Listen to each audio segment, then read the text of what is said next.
Good Thursday morning, and thank you for joining us on Kare 11 News Now. I'm Jason Hackett. Let's get right to your headlines. This morning, the fallout continues after Minneapolis Police Chief Brian O'Hara resigned. Audrey Russo's at the live desk with new reactions and details. The fallout from Brian O'Hara's resignation highlights the tense relationship between Minneapolis Mayor Jacob Frey and the City Council.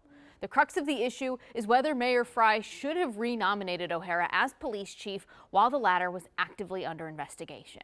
This is a lot to digest, so let me walk you through the timeline. The first investigation that O'Hara allegedly had sexual relationships with city employees was closed last summer when a law firm found those claims were unsubstantiated.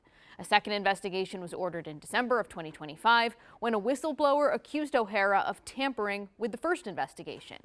Now, that probe was still going on when Mayor Frey decided to renominate O'Hara to another 4-year stint as chief earlier this month. City Council members criticized the mayor's decision and accused him of keeping them in the dark on both investigations, while the mayor argues he can't make hiring decisions off of anonymous complaints. You can't discipline or terminate a chief based on rumor or anonymous complaints. You got to investigate them. You do not know how long those investigations will go. When he goes off into his office alone and makes decisions without actually working with City Council, you get this result, which is a total lapse of judgment to renominate this individual. Now, the mayor went on to say that the data in the investigations could not be made public until there was a formal discipline, which is why he waited to inform the council. Back to you. Audrey, thank you. The departure of Chief O'Hara leaves some uncertainty for the future of MPD's police reform efforts. Since 2023, MPD has been working under a state settlement agreement with the Minnesota Department of Human Rights, mandating a number of policy changes around things like use of force, traffic stops, and non-discriminatory policing. In the most recent progress report, an evaluator found MPD has made incremental but meaningful progress on police reform, but still has a long way to go. That work will now be left to a new chief. I think it's a chance for a do-over and for a start over, and I think we desperately need it. There was a sentiment at George Floyd Square this past weekend that we are not better off than we were 6 years ago. MPD is also informally implementing the terms of a separate federal agreement on police reform known as a consent decree, which President Trump's administration canceled after he took office. Tonight, the Brooklyn Park community will come together to remember 27-year-old Jonte Lee. His family says his body was found earlier this week after being missing for nearly 2 months. According to Lee's family, Jonte was found in a pond where he was last seen on March 10th. Brooklyn Park police say that night he and a friend got into a fight, but police say Jonte walked away. Lee's family says they don't understand why investigators didn't search the pond before. Brooklyn Park police have not responded to our requests. Right now, a fraud suspect accused of stealing millions from Minnesota's housing stabilization program is behind bars as his case continues. A federal judge calling him a flight risk when he asked to be released after allegedly jumping from a 4th-story balcony to try to escape arrest. Mohammed Omar and 14 others were indicted last week in what federal prosecutors call a $90 million fraud scheme.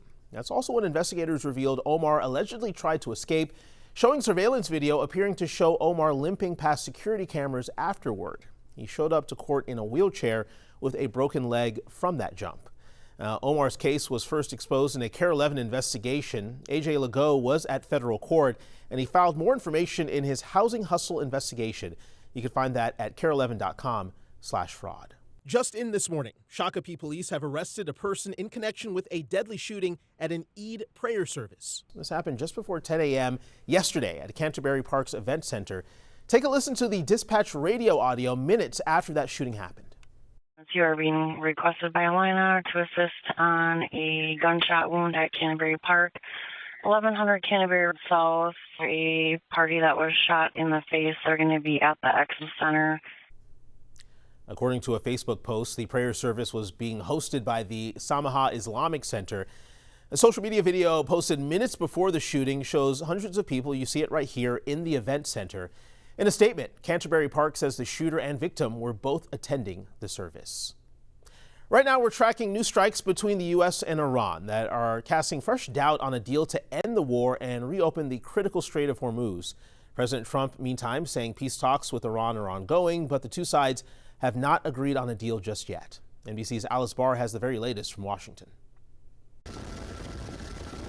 A new flare-up in the Middle East, with the Iranian Revolutionary Guard claiming this morning it targeted a U.S. airbase. The Pentagon has not confirmed it, but Iran said it's the base from where the U.S. military launched new strikes that a U.S. official tells NBC News shot down 4 Iranian drones and a ground control station in southern Iran. President Trump, with his cabinet Wednesday, suggested more attacks may come if negotiations fail. They're negotiating on fumes, but we'll see what happens. Maybe we have to go back and finish it, maybe we don't. The U.S. official NBC News spoke to said the latest strikes do not mean the ceasefire is over, calling them limited and defensive against threats to American forces near the Strait of Hormuz. But Iran's Revolutionary Guard warned aggression will not go unanswered and could bring a stronger response. President Trump adamant the regime still wants to make a deal, but said he won't accept one that lets Iran control the Strait of Hormuz. The strait will open immediately. But it's got to be perfect. I'm not going to do this. I didn't do this to get a crummy agreement. The Trump administration overnight announced new sanctions against the Persian Gulf Strait Authority that Iran set up to try to collect tolls on ships passing through the strait. As energy costs rise, polls show the war increasingly unpopular among American voters. But the president insisted political fallout in the midterm elections does not play into his decisions with Iran. They thought they were going to outweight me. We'll outweight him. He's got the midterms. I don't care about the midterms. While pointing to primary success for candidates he's endorsed. In Washington, Alice Barr, NBC News. Well, this morning, Congresswoman Angie Craig says she's pulling out of the DFL endorsement process, but not from the Senate race. Her decision all but guarantees the DFL endorsement will go to Lieutenant Governor Peggy Flanagan.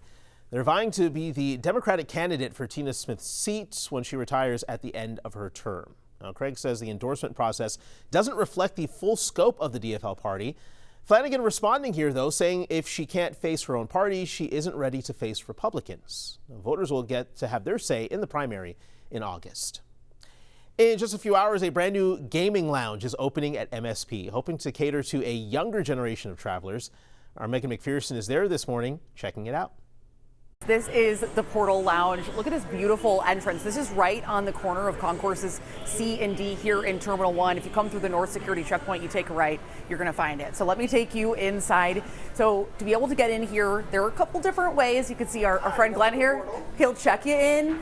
You got to you'll have a QR code, of course, to get in, but you either pay a $70 fee for the day, or if you have certain credit cards, you can get it through Priority Pass. If certain credit card holders might know what that is. But take a look at this space. This is brand new. They have their grand opening today, but they've been doing a soft opening for the last couple days. It opens at 4 a.m., so if you have that really early morning flight, you can come in here. There's a full breakfast buffet and plenty of seating areas, comfortable chairs. Everything in here is very modern, which I love. I think the space is just gorgeous. This is where you're going to come to get your drinks. You can see the menu here. We've got cocktails, mocktails, all the things. This is what the robotic bartender will make you when it's fully functioning. But we got wine, spirits, all the good stuff. There are so many options here. And we actually do have the co-founders here on site. They're here from Dallas. But with this new concept, they say that they want this lounge to feel like a different experience from the traditional airport lounge. We're the ones who grew up saving the princess, playing Nintendo, doing Mario Kart, right? But now we have careers, we travel, we have kids, but we're still playing video games. And in fact, we're playing video games with our children now. So this huge wave of gamers were coming into the airport space. We're going to be the main travelers of airports. You heard him talking about the games. This is really the focal point of the Portal Lounge. The company that opened this, this is really the first of its kind lounge. They have other lounges in the U.S. that have these gaming stations, but with the robotic bartender and everything, this is really the first of its kind. You can see there are all kinds of games. So adults can get in on this, kids can get in on this. It's fun for everyone. It looks really cool. Maybe I'll start getting to the airport on time now. Stick with us. More news and weather coming up after the break.